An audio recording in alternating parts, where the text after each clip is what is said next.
police អ្នកទាំងអស់គ្នានៅស្ងៀមហាម police ហាមកំណត់ទាំងអស់គ្នាហើយអ្វីបានជា police មកទាន់ហន់យ៉ាងនេះមិនមែនចូលស៊ីនៅខេត្តផ្សេងទេមិនអាចឲ្យពួក police ឃើញខ្សែនេះបានទេបើមិនអីចឹងទេពន្យល់មិនរួចឡើយទម្លាក់ដៃចោះហាមប៉ះពាល់របស់របរនៅលើខ្លួនឈរទៅខាងហាមអ្នកណាម្នាក់ប៉ះពាល់របស់របរនៅក្នុងផ្ទះនេះទៀតសហការឲ្យគេត្រួតពិនិត្យនៅកន្លែងលោក police ពួកអ្នកឯងធ្វើស្អីហ្នឹងនេះជាផ្ទះក្មួយស្រីខ្ញុំតើគ្រួសារយើងមកហូបបាយមួយពេលខុសច្បាប់ស្អីទៅតើអ្នកណាជាម្ចាស់ផ្ទះនេះក្មួយស្រីខ្ញុំលីនឆូសៀម្ចាស់ផ្ទះបានបដិសេធច្បាស់មិនឲ្យពួកអ្នករស់នៅទេមើលថែផ្ទះឲ្យគេចាំបាច់ត្រូវវីកំតិចមេសល់មនុស្សគ្រួសារតែមួយនិយាយរឿងអនុញ្ញាតមិនអនុញ្ញាតស្អីទៀតយើងគ្រាន់តែមកមើលថែផ្ទះឲ្យនាងតើឥឡូវសូមបង្ហាញលិខិតប្រកល់សិទ្ធិពីម្ចាស់ផ្ទះឬភស្តុតាងស្របច្បាប់ផ្សេងទៀតក្នុងការចូលផ្ទះនេះប្រសិនបើខ្ញុំមិនត្រឡប់មកវិញទេនឹងដឹងថាអ្នកបំផ្លាញផ្ទះខ្ញុំដល់កម្រិតណាលីយៀនដោះខ្សែខ្ញុំចេញភ្លាមស្អែកឯងស្មារឲ្យខ្ញុំតើនិយាយផ្ទះក្តាស់ម៉ែឲ្យខ្សែឯងពីអង្ការមិញនេះច្បាស់ជាម៉ែនិយាយថារបស់ឆូសៀរបស់ទាំងអស់ជារបស់តកូលីឲ្យខ្ញុំពេញចិត្តអីយកនឹងបាននេះជាភស្តុតាងនៃការទិញរបស់ខ្ញុំខ្សែនេះដើម្បីចាក់សោក្នុងថតកូដនៅបន្ទប់ទៀងធំខ្ញុំមិនដែលអនុញ្ញាតឲ្យអ្នកណាគោះបាត់ទេឲ្យនាងដោះខ្សែចេញនៅទីនេះភ្លាមត្រកថងរក្សាទុកសិនថតនៅជាន់លើត្រូវយូរពីដាក់ចូលក្នុងថងហាមប៉ះពាល់របស់របបផ្សេងទៀតគ្រាន់តែពាក់បន្តិចសោះមិនក៏ខ្លាចជាចោរលួចយើងជាសាច់ញាតិបង្កើតរបស់បន្តិចបន្តួចត្រូវជាប់គុកដែរតែល្មើសច្បាប់ឬអត់ត្រូវផ្អែកលើលទ្ធផលស៊ើបអង្កេតឥឡូវសហការចុះឈ្មោះអត្តសញ្ញាណហើយរៀបរាប់ការជួបផ្ទះតាមការពិតគ្មានធម៌មេត្តាសោះហើយអាងតែខ្លួនឯងមានលុយកាក់បន្តិចបន្តួចហ៊ានហៅប៉ូលីសមកចាប់ចាស់ទុំផងខ្ញុំខិតខំចិញ្ចឹមកូនចៅតកូលីនឲ្យធំដឹងក្តីឥឡូវសូម្បីតែទ្វារផ្ទះនាងក៏ចូលមិនបានដែរលោកប៉ូលីសវាជាការយល់ច្រឡំពិតមែនពួកយើងគ្រាន់តែមកស្នាក់នៅប៉ុណ្ណឹងរបស់ខូចខាតអ្នកឯងមិនសោះពិនិត្យនៅកន្លែងមិនទាន់ចាប់ទេអ្នកហាមចាក់ចេញសូមថយទៅបន្ទប់ទទួលភ្ញៀវវិញឯងខ្ញុំមិនបានសម្លាប់មនុស្សឬដឹកអ្នកសង្ស័យពីបទភ្លេចកំតិចនេះសោះទាំងគាស់ទូសន្សំដែលមានចាក់សោទៀតការខូចខាតនៅកន្លែងត្រូវតែចុះបញ្ជីតាមច្បាប់រឿងអ្នកធាក់ទ្វារគាស់ទូនឹងបណ្ដោយឲ្យកូនវីកំតិចទូរទស្សន៍ទាំងស្រុងត្រូវគេថតបង្ហោះឡើងអស់ហើយរបស់ក្នុងផ្ទះត្រូវពួកអ្នកឯងធ្វើឲ្យខូចរាល់មើលវីដេអូពេញទៅដឹងហើយលីនឆូសៀនាងជាមនុស្សរំលឹកគុណដើម្បីតែរបស់អត់ប្រយោជន៍ប៉ុន្មានណានាងចង់កំតិចបងប្រុសជីដូនមួយនាងមែនទេគេហ៊ានប្រងប្រាស់ហិង្សានៅមុខប៉ូលីសទៀតឈប់ប្រឆាំងហាមវីប្រហារអ្នកប្តឹងនាងជាក្មួយស្រីខ្ញុំប្រដៅនាងជារឿងសំហេតុផលតើលេងខ្ញុំ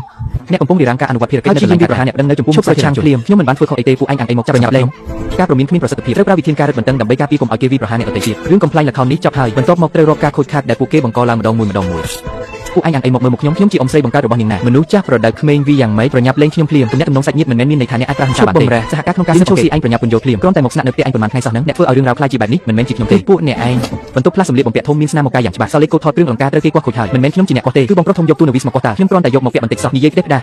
់ច្បាស់ជាឯងជាអ្នកប្រាប់ឲ្យគាស់ថាបាត់មួយពីរគ្រឿងនាងមិនដឹងទេច្បាស់ជាមកឯងនិយាយថារបស់នៅទីនេះអាចយកតាមចិត្តបានអ្នកណាគាស់អ្នកនោះយកកាមេរ៉ាសុវត្ថិភាពនិងស្នាមម្រាមដៃនឹងឥឡូវត្រូវញែកគ្នាសាកសួរហាមលួចត្រូវរត់គ្នានិយាយកុហកទីនេះមានប្រអប់ម៉ាស៊ីនត្រជាក់មួយទៀតតើមានបាត់អីអត់បាត់នាឡិកាដៃមួយមុនចេញក្រៅដាក់នៅក្នុងប្រអប់នេះឥឡូវប្រអប់ទេស្អាតមិនក៏ពួកគេដឹងលឿនម្លេះនាឡិកាមិននៅក្នុងប្រអប់ទៀតទេសូមសហការក្នុងការពិនិត្យយករົບនឹងរបស់តាមខ្លួនចេញមកបន្តិចម្ដងនេះជាកាបូបខ្ញុំពួកអ្នកមិនអាចចកាយផ្ដេសផ្ដាស់ទេនេះទេវិធីពាក់ព័ន្ធបានពន្យល់អ្នករួចហើយសូមបើកកាបូបដោយខ្លួនឯងដើម្បីសហការពិនិត្យនេះមិនមែនខ្ញុំទេខ្ញុំគ្រាន់តែដាក់ក្នុងកាបូបបណ្ដោះអាសន្ននាឡិកាបានលាក់ដល់បាត់កាបូបហើយឥឡូវនៅតែចង់និយាយថាយកខ្ចីទ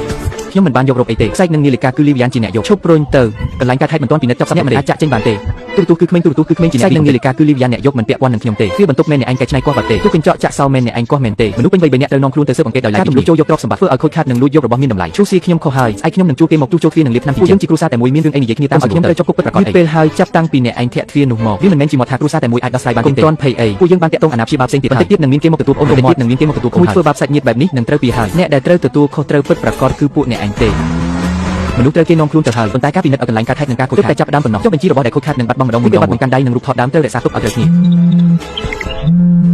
ាគ្រប់គ្រួសារដឹងលឿនម្លេះចាំស្ដាប់មើលថាពួកគាត់ចង់និយាយថាឯងឈួតហើយមែនទេហ៊ានដល់ថ្នាក់ដឹងប៉ូលីសចាប់អ៊ំស្រីបង្កើតឱកាសបូនទៀនទៅដេកផ្ទះឯង2ថ្ងៃអាចធ្វើឲ្យឯងក្រីក្រមែនទេរបស់ខូចខាតឲ្យគេសងទៅបានហើយចាំបាច់ឲ្យប៉ូលីសចាប់ខ្លួនឯងចង់បំផ្លាញអនាគតលីនជាមួយជីវិតប្រញាប់ទៅប៉ុស្តិ៍ប៉ូលីសប្រាប់គេថានេះជារឿងយកច្រឡំឲ្យគេដោះលែងមកវិញសិនជួសៀរឿងអាសើក្នុងគ្រួសារគុំបញ្ចេញក្រៅឯងជួយយកមនុស្សចេញមកសិនផ្សេងទៀតចាំមកនិយាយនេះត្រូវតែដោះលែងអ៊ំស្រីនិងលីនឈៀងចេញមកឲ្យបានបើពួកគាត់មានប្រវត្តិប្រកែកមិនល្អខ្ញុំមិនលើកលែងឲ្យទេក្នុងប្រព័ន្ធបើពួកគាត់និយាយថាគ្រាន់តែមកស្នាក់នៅទីចឹងមើលកន្លែងកាត់ហេតុដែលត្រូវគេបំផាវាទៅជាយ៉ាងណានេះឬដែលអ្នករាល់គ្នាថាគ្រាន់តែមកស្នាក់នៅ2ថ្ងៃគ្រាន់តែទូរទស្សន៍មួយគ្រឿងនិងព្រំមួយផ្ទាំងតារបស់ខូចខាតអាចទិញថ្មីបានក្មួយនៅភូមិគ្រឹះថ្លៃយ៉ាងនេះក្រែងលោនៅខ្វល់ពីលុយបន្តិចបន្តួចនឹងដែរអ៊ំស្រីទី2និយាយថាធ្វើឲ្យខូចខាតសងលុយគឺបានហើយចុះលុយ80,000ដែលខ្ចីខ្ញុំកាលពី3ឆ្នាំមុនគិតសងវិញពេលណាជួសៀមិនក៏ឯងនិយាយជាមួយចាស់ទុំបែបហ្នឹងមនុស្សគ្រួសារតែមួយហែកមាត់ឡើងនិយាយតែរឿងលុយវាប៉ះពាល់មនុស្សចិត្តណាស់អ៊ំប្រុសទី3រំលឹកត្រូវហើយខ្ញុំនៅមានបញ្ជីលុយមួយទៀតមិនទាន់គិតគូរកាលពីឆ្នាំមុនកូនប្រុសអ៊ំកាប់ដើម្បីទិញឡានបានខ្ចីលុយខ្ញុំ50,000យ៉ងសន្យាថាលុយការដ្ឋានមកដល់នឹងសងភ្លាមឥឡូវកន្លងផុត11ខែហើយតើលុយនៅណាអ៊ំប្រុសទី3គ្រាន់តែងល់ដើមទុនម្ដងយូរ3ខែទៀតខ្ញុំនឹងសងទាំងដើមទាំងការឲ្យឯងពាក្យសន្យាខ្ចីលុយនឹងវិកេបត្តិផ្ញើលុយមាននៅក្នុងគ្រប់ទាំងអ្នកណាចាំបាច់និយាយតាមការចាំនេះគឺប្អូនប្រុសឯងប្រើសម្រាប់រៀបការឯងធ្វើជាបងស្រីជួយបន្តិចបន្តួចមិនសមទេអីកាលនោះនិយាយថាជាការខ្ចីលុយមិនមែនជាកាដូអាពាហ៍ពិពាហ៍ដែលខ្ញុំជូនកូនតែជាគ្រួសារតែមួយខ្ញុំឲ្យឯងយក50,000ចេញមកគឺឲ្យគិតពីសាញ់ហើយក្រុមហ៊ុនឯងធ្វើធំយ៉ាងនេះមួយឆ្នាំរកបានច្រើនយ៉ាងនេះក្រែងលោកខ្វះខាតលុយប៉ុណ្ណឹងដែរបើមិនព្រមសងលុយទេអញ្ចឹងឲ្យប្អូនជីដូនមួយទេឈ្មោះឡាននោះមកឲ្យខ្ញុំដើម្បីកាត់កំណត់ទៅឡានត្រូវកំណត់សិទ្ធិចំនួនដែលខ្វះមិនគ្រប់50,000យ៉ងត្រូវថែមលុយបង្គ្រប់ទៀតមិនអាចទេនោះជារថយន្តការរបស់ប្អូនប្រុសអ្នកណាអាចយកវាទៅបានទេជំទាក់បំណុលត្រូវសងលុយវាមិនពាក់ព័ន្ធនឹងរឿងរ៉ាវផ្សេងទេតែចង់បំបីបំបាក់គ្រួសារទាំងមូលមែនទេតែក្នុងភ្នែកឯងនៅមានចាស់ទុំដែរទេប្រសិនបើពុកម៉ែរបស់ឯងនៅរស់ឃើញឯងធ្វើបែបនេះច្បាស់ជាខឹងស្លាប់មិនខានពូទី3លោកក៏សាកសមនិយាយដែរក្រោយពេលពុកម៉ែនឹងជីតាខ្ញុំចែកឋានទៅផ្ទះចាស់ត្រូវគេវិចោលដើម្បីអភិវឌ្ឍពុកខ្ញុំដើមឡើយគូតែទទួលបានលុយ60,000 យួនប៉ុន្តែពេលលុយសំណងធ្លាក់មកដល់លោកនឹងអ៊ំប្រុសអ៊ំស្រីទី2បានចែកលុយគ្នាអន់ទុកឲ្យគាត់សំបីតែមួយកាក់ពុកខ្ញុំអង្វរអ្នកទាំងអស់គ្នាឲ្យសងលុយដែលជារបស់គាត់វិញប៉ុន្តែអ្នកទាំងអស់គ្នាបែរជាប្រាប់គាត់ថាបើពូកែទៅតាមនោះខ្ញុំទៅតែធ្វើការវះកាត់គ្រួសារខ្ញុំជំពាក់ថ្លៃព្យាបាលខ្ញុំនៅរងចាំថ្លៃសាលាដើម្បីសងបំណុលនឹងឲ្យខ្ញុំរៀនសូត្រពួកគាត់មានតែបង្ខំចិត្តទៅធ្វើការនៅខេត្តឆ្នាំនោះពេលបុណ្យចូលឆ្នាំពួកគាត់ជួបគ្រោះថ្នាក់ចរាចរណ៍តាមផ្លូវត្រឡប់មកផ្ទះហើយមិនបានត្រឡប់មកវិញជារៀងរហូតពេលពួកគាត់មានគ្រោះថ្នាក់អ្នកទាំងអស់គ្នានៅតែចង់យកលុយណាក៏អាចនិយាយជំនួស នោះពុកម៉ែខ្ញុំបានដែរលើកលែងតែពួកអ្នកគឺមិនសម្លេងនេះខ្ញុំនឹងរក្សាទុកយ៉ាងល្អថ្ងៃមុខកុំយកពុកម៉ែខ្ញុំមកគៀបសង្កត់ខ្ញុំទៀតចាស់កន្លងផុតទៅហើយនិយាយធ្វើអីទៀតលោកគ្រូសាតែមួយចាំបាច់គិតគូរច្បាស់លាស់ម្ល៉េះប្រកាសជាត្រូវគិតទាំងបំណុលចាស់និងបំណុលថ្មីខ្ញុំនឹងគិតគូរជាមួយពួកអ្នកឲ្យច្បាស់លាស់ម្ដងមួយខ្ញុំនឹងកើតមិនរំលងអ្នកឲ្យច្បាស់លាស់សម្រាប់ពុកម៉ែខ្ញុំទេហើយរត់តែមិនយកពួកគាត់មកបង្ខំឲ្យខ្ញុំអន់បានដែរជំរាបសួរខ្ញុំគឺលីនឆូសេអ្នកស្រីលីនអញ្ជើញមកទីនេះមួយផ្លែមានរឿងមួយចំនួនទៀតដែលត្រូវទៀងទាត់ម្យ៉ាងទៀតភីគីម្ខាងទៀតស្នើសុំនិយាយជាមួយអ្នកចាស់ខ្ញុំទៅឥឡូវនេះគេបាត់ទិញទំនិញពាក់ព័ន្ធខ្ញុំនឹងយកទៅជាមួយនេះទៅប៉ុស្តិ៍នគរបាលមិនមែនដើម្បីសម្រុះសម្រួលទេខ្ញុំនឹងមិនចេញលិខិតលើកលែងទោសឲ្យដាច់ខាតស្ថានភាពត្រូវបានពិនិត្យពេលមកដល់កន្លែងខ្ញុំនឹងពន្យល់ពីស្ថានភាពឲ្យអ្នកស្ដាប់ពេលកូនសោទ្វារជញ្ជាំងទូរទស្សន៍និងរបស់សន្សំសុទ្ធតែមានការខូចខាតកម្រិតខុសសុទ្ធតែមានការខូចខាតទទួលខុសត្រូវនឹងលទ្ធផលចាត់ការរងចាំការវិតម្លៃនិងការស៊ើបអង្កេតបន្តយល់ហើយខ្ញុំនឹងបន្តសហការក្នុងការស៊ើបអង្កេតហើយនឹងប្រកល់ឯកសារវិតម្លៃការខូចខាតទាំងអស់ឲ្យគ្រប់លីនឆូសេឯងនៅស្គាល់ផ្លូវមកទៀតឬប្រញាប់ប្រាប់ប៉ូលីសទៅថានេះជារឿងយកច្រឡំក្នុងបងប្រុសជីដូនមួយឯងមិនអាចមានប្រវត្តិសាស្ត្រប្រយ័ត្នអាកប្បកិរិយារបស់ពេលនេះគឺកំពុងសួរយោបល់មិនមែនឲ្យអ្នកមកបញ្ជាអ្នកដឹងនោះទេលោកប៉ូលីសពួកយើងពិតជាមិនបានបំណងប្រព្រឹត្តបទល្មើសទេគ្រាន់តែឃើញផ្ទះទំនេរចាយចោលគួរឲ្យស្ដាយមេកូនសោខូចគឺជារឿងចៃដន្យទេឯរបស់ទាំងនោះគឺក្មេងមិនដឹងអីធ្វើឲ្យខូចដោយអចេតនាទេព្រឹកមិញខ្ញុំបានបដិសេធច្បាស់មិនឲ្យពួកអ្នកចូលនៅឡើយឯងនិយាយដោយសារតែខឹងតើអ៊ំស្មានតែឯងអ៊ីនព្រៀនមិនហ៊ានយល់ព្រមពេលជាងចាក់សោរំលឹកថាអាចនឹងធ្វើឲ្យស៊ីរ៉ែនរ៉ូហេតុអ្វីអ្នកនៅតែឲ្យគេកាត់ខ្សែភ្លើងចោលអ៊ំស្មានតែឯងភ្លេចទុកកូនសោឲ្យទើបឲ្យគេរកវិធីបើកទ្វារចុះហេតុអ្វីគាត់ទូគ្រឿងអលង្ការហើយថែមទាំងយកនាឡិកាដៃខ្ញុំការបូករបស់លីវយ៉ានយករបស់ឯងទៅរកគេទៅម្យ៉ាងទៀតនាឡិកានៅតែមានតែរបស់ត្រូវបានរកឃើញនៅកន្លែងមិនមែនមានន័យថាអំពើលួចយកមិនបានកើតឡើងទេនេះគួរតែសហការក្នុងការស៊ើបនេះជារឿងផ្ទៃក្នុងគ្រួសារពួកយើងតើដល់វេនអ្នកក្រៅដូចជាលោកមកចេះដឹងដែរឬខ្ញុំជាមេធាវីដែលទទួលបានការប្រកល់សិទ្ធិតាមផ្លូវច្បាប់ពីអ្នកស្រីចាត់ការតាមច្បាប់គឺជាកាតព្វកិច្ចការងាររបស់ខ្ញុំចូលសេអ៊ំស្រីទទួលស្គាល់ថាថ្ងៃនេះរៀងជ្រុលជួបន្តិចវានឹងជញ្ជាំងពួកអ៊ំនឹងជួគេមកជួចូលទូរទស្សន៍ក៏សង់ឯងមួយគ្រឿងថ្មីដែរប៉ុណ្ណឹងបានហើយមែនទេចុះទូសន្សំរបស់ដែលត្រូវកាប់បំផ្លាញតាសន្សំនឹងព្រមតែបែកបាក់ខូចស្រាក្រហមនឹងវាស្មៅនោះវិញបោះលេងចោលប្រកួតប៉ុន្មានថ្លៃប៉ុន្មានទៅឯស្រានោះផឹកអស់ហើយតាចង់ឲ្យពួកអ៊ំខ្ជាក់ចេញមកវិញឬគីមខាងទៀតស្នើសុំការខូចខាតមួយផ្នែកអ្នកព្រមបន្តការសម្រុះសម្រួលដល់ស្រ័យទេខ្ញុំមិនព្រមទេមុនពេលការវិតម្លៃការខូចខាតនិងការស៊ើបអង្កេតខ្ញុំនឹងមិនចេញលិខិតលើកលែងទោសណាមួយឡើយឯងធ្វើបែបនេះចង់បញ្ជូនបងប្រុសជីដូនមួយឯងចូលគុកគឺពួកអ្នកខ្លួនឯងទេគ្រាន់តែពួកអ្នកនឹកស្មានមិនដល់ថាគ្មានសេរីជ្រើសរើសមិនច្រំទៀតឡើយលីនឆូសេឯងកុំភ្លេចឲ្យសោះថាឯងត្រកូលអ្វីខ្ញុំប្រកាសជាចាំផ្ទះមួយក្នុងនេះត្រកូលលីនគឺលីនរបស់ឆូសេមិនមែនត្រកូលលីនរបស់ពួកអ្នកទេចូលនៅមួយកន្លែងកុំចូលចិត្តអ្នកដឹងអង្គុយចុះភ្លាមខ្ញុំមិនសុខចិត្តទេរឿងនាឡិកានោះលីនជាងជាអ្នកញាត់ចូលក្នុងកាបូបខ្ញុំសោះច្បាស់ជាឯងខ្លួនឯងចង់បានសោះកុំមកទម្លាក់កំហុសលើខ្ញុំទាំងអស់នេះមកពីម៉ែឯងជាអ្នកប្រាប់គំនិតគាត់ថាចង់យកអីក៏បានដែរពេលចូលរស់នៅហើយគឺមិនបាច់ចេញវិញទេបើខ្ញុំត្រូវទទួលខុសត្រូវមែនខ្ញុំមុខជាឆ្លោះជាមួយត្រកូលលីនរបស់ពួកឯងមិនខាន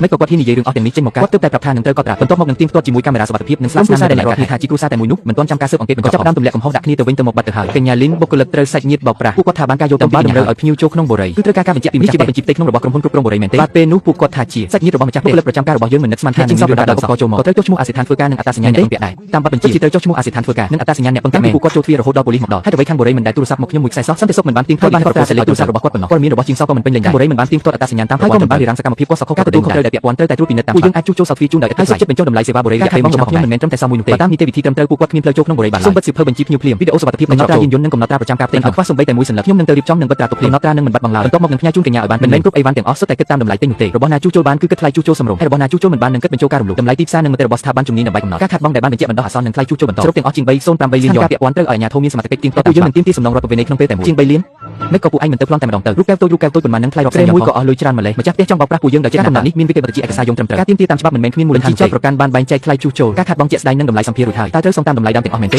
េខ្ញុំមិនបានប៉ះក្រែនោះទេហើយក៏មិនបានយកសាច់ដែរគឺក្មេងជាអ្នកវិបំបែកមិនក៏មកឲ្យខ្ញុំសុំទទួលខុសត្រូវជាក់ស្ដែងនិងត្រូវស៊ើបអង្កេតនិងកំណត់វីដេអូដែលអ្នកធាក់ទ្វារនិងកំទេចទូកញ្ចក់គឺច្បាស់ណាស់ជួសៀចាំខ្ញុំចេញទៅក្រៅខ្ញុំនឹងកម្រគុំមិនដឹងដល់អីបានទេកូនប្រុសខ្ញុំនៅតូចនៅឡើយបើសិនបើរបស់របរមិនថ្លៃតើពួកអ្នកអាចវិបំបែកតាមចិត្តបានឬខ្ញុំយកតែខ្សែមួយនិងនាឡិកាមួយប៉ុណ្ណោះរបស់របរក៏សឹងវិញអស់ហើយហើយអ្វីមកឲ្យខ្ញុំទទួលខុសត្រូវជាង3លាននោះសុទ្ធតែជាគំនិតចង្រៃរបស់ម៉ែឯងទាំងអស់តាំងពីគាត់ស្ទុះចូលទៅតើចង់ធ្វើអីខ្ញុំមិនបានមែនទេគ្រឿងអលង្ការគឺឯងជាអ្នកសម្រាប់និយាយចម្លែកកំហុសលើខ្ញុំចង្រៃបើគុំតែឯងសម្រាប់ចិត្តខ្លាំងជាបែបនេះហាងទម្លាក់ខ្ញុំសូមនិយាយបន្ថែមការសម្របចូលភូមិគ្រឹះមិនមែនជាគំនិតខ្ញុំទេគឺចាំជួយហើយជាអ្នករៀបចំទុកជាមុនសោះគាត់បានតាក់ទងជាងសោតាំងពីយូរមកហើយទាំងប្រាប់ឲ្យខ្ញុំទៅរកគ្រឿងអលង្ការនៅបន្ទប់យកបន្តិចបន្តួចទៅវិញក៏ខ្ញុំបានគាត់ឃើញរបស់ល្អហើយចង់បានខ្លួនឯងសោះខ្ញុំប្រាប់ឲ្យគាត់ទៅលួចគ្រឿងអលង្ការពីអង្ការខ្ញុំទទួលខុសត្រូវតែរឿងបើកទ្វារផ្សេងទៀតសុទ្ធតែពួកគាត់ជាអ្នកធ្វើទាំងអស់ការបើកទ្វារដែលឯងនិយាយនោះគឺតាក់ទ្វារ3ជើងចុះគឺតាក់ទ្វារ3ជើងចុះខ្ញុំធ្វើខុសលើកដំបូងខ្ញុំប្រាប់ឲ្យវាក្រក់ឈប់តែបែរជាមានអ្នកសរសើរវាថាវាចូលដល់បន្តវាបំបែកឯងមកធ្វើពុតជាមនុស្សល្អឯងទាំងតកេកលើក្រែរបស់ជួសៀរូបភាពនេះជាភូមិគ្រឹះដែលពួកយើងទៅមកភ្លាមទៅអ្នកឯងថាចូលសេះគ្មានឪពុកម្ដាយជួយបងឯងគំរាមប៉ុន្មានម៉ាត់គង់តែអង្គក្បាលទេសម្ដីរបស់ពួកគេគ្រាន់តែជាដំរុយប៉ុណ្ណោះចុងក្រោយត្រូវទៀងទាត់ជាមួយកាមេរ៉ាសុវត្ថិភាពនិងសារទាំងផុសតាំងនៅកន្លែងកើតហេតុខ្ញុំមិនចាំបាច់ជឿនរណាម្នាក់ឡើយផុសតាំងនឹងបង្ហាញការពិតដោយខ្លួនឯងគឺជារូបគេលីនឆូសេអញធ្វើបាបប្រពន្ធកូនខ្ញុំដល់ថ្នាក់នឹងថ្ងៃនេះត្រូវតែដោះស្រាយឲ្យខ្ញុំឲ្យច្បាស់ទីនេះជាកន្លែងធ្វើការរបស់ប៉ូលីសចូលចិត្តនឹងហាមបង្កចំនួនផ្ដេសផ្ដាស់លោកប៉ូលីសខ្ញុំមិនមែនមកបង្កចំនួនទេខ្ញុំមកដោះស្រាយរឿងគ្រួសារទេអ៊ំស្រីនិងបងប្អូនជីដូនមួយរបស់គេគ្រាន់តែទៅស្នាក់នៅប៉ុន្មានថ្ងៃស្អែកគេបែរជាចង់បញ្ជូនសាច់ញាតិខ្លួនឯងចូលគុកទៅវិញប៉ុណ្ណឹងសោះធ្វើជារឿងធំលោកមិនអាចស្ដាប់តែសម្ដីខាងគេតែម្ខាងបានទេរឿងធំឬតូចត្រូវមើលលើកាមេរ៉ាសុវត្ថិភាពស្នាមនៅកន្លែងកើតហេតុនិងផុសតាំងផ្សេងទៀតគ្មានរឿងអ្វីរីកាទៀតទេសូមចាក់ចេញភ្លាមហាមរំខានដល់ការបំពេញភារកិច្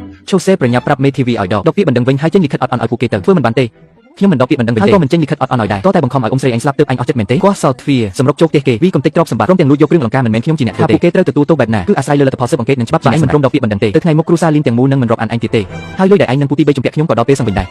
លីនឆូសេឯងគង់តែស្ដាយក្រោយទេ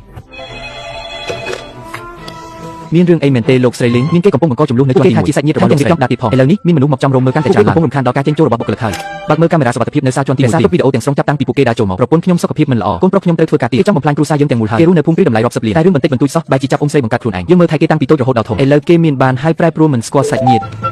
កុំប៉ះទង្គិចរាងកាយជាមួយពួកគេឲ្យឧបករណ៍ថតទាំងអស់រក្សាវីដេអូកាមេរ៉ាសុវត្ថិភាពយកហើយខ្ញុំបានចាត់តាំងមនុស្សឲ្យរក្សាគម្លាតសុវត្ថិភាពថតវីដេអូរហូតដល់ចប់និងរក្សារូបឲ្យបុគ្គលិកដែលចេញចូលតាមកុំឲ្យពួកគេបិទច្រកចូលនិងផ្លូវសង្គ្រោះបន្ទាន់ឯកសារទាំងអស់នៅជាមួយខ្ញុំឥឡូវខ្ញុំកំពុងកាន់ភស្តុតាងដើមនិងសេចក្តីសម្រេចញាប់ទៅទីនោះហើយរក្សាគម្លាតរហូតហាមឆ្លុះប្រកែកនិងហាមច្រានគ្នាដំណើរការទាំងអស់ត្រូវតែថតទុកឲ្យបានពេញលេញឥឡូវអនុវត្តតាមផែនការដោះស្រាយជាមួយនរណាក៏ដោយដាច់ខាតកុំចាញ់ធ្វើបែបនេះគឺគាត់អ្នករកគ្នាហើយប្រញាប់មើលទៅតាមមកពីខ្លាចរឿងលុយជាង3លានយន់នោះមែនទេសូម្បីតែអ៊ំស្រីបង្កើតក៏នាងមិនព្រមលើកលែងឲ្យដែរបើថ្ងៃនេះឯងមិនព្រមចេញលិខិតអត់អន់ឲ្យទេពួកយើងនឹងនៅទីនេះមិនទៅណាទាំងអស់ពួកអ្នកឯងមកបង្កចំនួនដល់ក្រុមហ៊ុនគឺចង់ឲ្យអ្នករកគ្នាវិនិច្ឆ័យជាសាធារណៈមែនទេត្រូវហើយឲ្យបុគ្គលិកឯងមើលឲ្យច្បាស់ជើ file នេះរបស់ពួកគេឈាមត្រជាក់យ៉ាងណាល្អអញ្ចឹងប្រាប់រឿងរ៉ាវទាំងអស់ឲ្យច្បាស់លាស់តាំងពីដើមដល់ចប់ទៅ